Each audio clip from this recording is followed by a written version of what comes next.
I recently watched the original Fast and Furious and a bunch of other movies from the 90s and early 2000s. While enjoying these nostalgic viewings with my family, it dawned on me why modern day movies don't have the same staying power as the ones from the past. I can quote word for word scenes from The Mask, Fight Club, Jurassic Park, or Speed. Pop quiz, hot shot. But I can't string together a single quote from Black Panther, Infinity War, or Far From Home. And the reason is actually quite simple. I'm nothing like the modern day characters, nor would I want to be as sad, sexless, or emotionally damaged as the leading men in actions or comedies are today. To be fair, I could never be the main character in a 90s movie either, but as a naive, testosterone-filled male with illusions of grandeur, I can totally convince myself that if thrust into the situation, I could do that too. Now, this is going to be a controversial take. I'm sure many of you will click away within the next 15 seconds, so if you've got the cojones to stay past this point, hit that like button to balance out some of the fall off YouTube is about to see in my video retention stats. Leading men in 90s movies were very simple-minded. I'm not saying that they were dumb or stupid, although sometimes they were.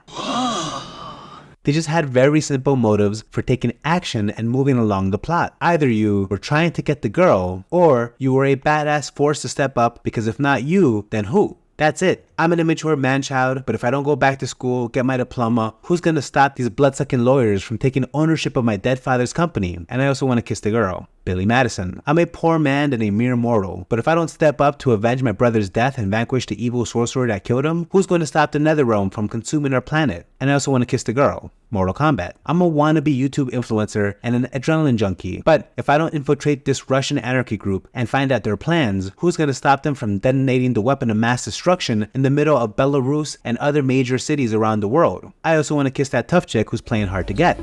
The things I'm gonna do for my country.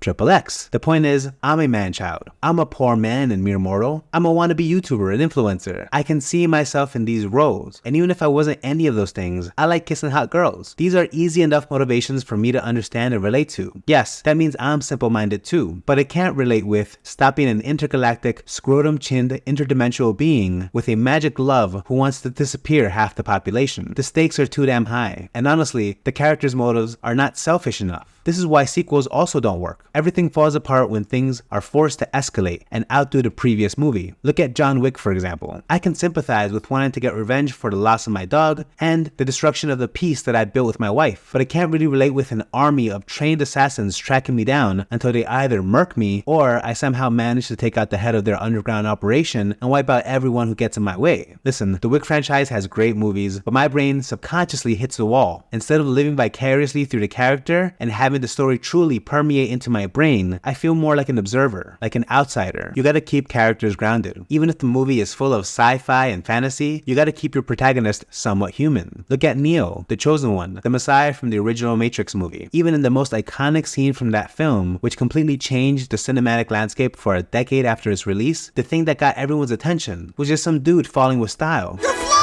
This isn't flying, this is falling with style. Like he's literally just falling backwards, trying not to get shot.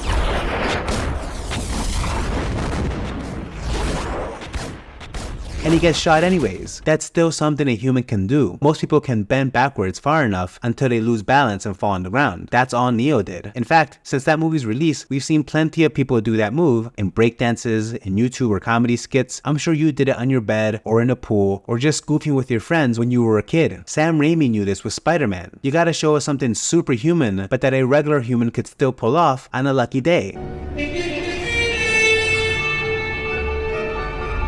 Superhero movies and modern day action films don't make the main character human enough, or they make the character's motivations way too complex. Just make the dude get the girl. I don't care if anyone thinks it's sexist. Let's go back to the Vin Diesel movie Triple X and look at the female supporting character. She's strong, independent, fierce, carries herself well in the presence of people twice as big, twice as strong, and twice as deadly as her. In the end, she plays a major role in saving the world. The movie couldn't exist without her. Does she dress in revealing clothes and use her sex appeal to gain the attention of men? Why wouldn't she? That's a true feminist character. Bitches come! And it's actually a shame that females aren't written with that level of vulnerability and charisma these days. But that's a video for another day, so subscribe if you want that video. Anyway, maybe I'm wrong. Like I said, I'm just a poor man-child and a mere mortal. What do I know? But leave a comment down below.